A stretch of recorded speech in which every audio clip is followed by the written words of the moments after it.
dapat pakalogin ka dapat ng honest yun nga answer kay para hindi na sila mangaki kag isa pa nang para man sa aton balahaw na God serve diri sa simbahan.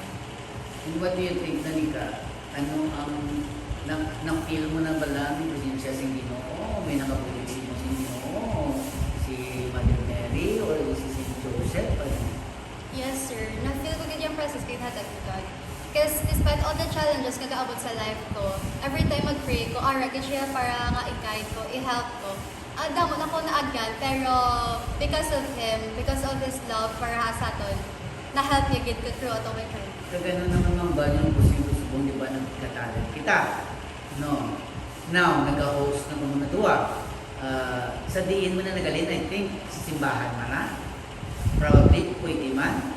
Or Yeah. wala lang ko sa eskwelahan. Ang simbahan pala, naka-enhance mo sa inyong mga talento. Yes.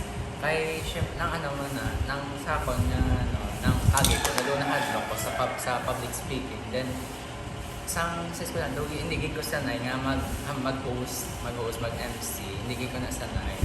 Tapos ang do nagsige-sige pag nagsige-sige nagit ko gaman amat na dula ako nga public speaking sang dire na sa simbahan.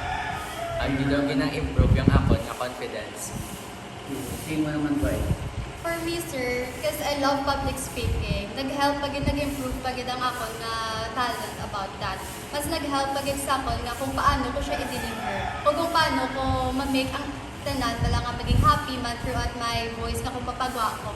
And also, mas na-help yung pagid ko because I'm part of the public man sa school, then mas naging help it siya. How do you feel na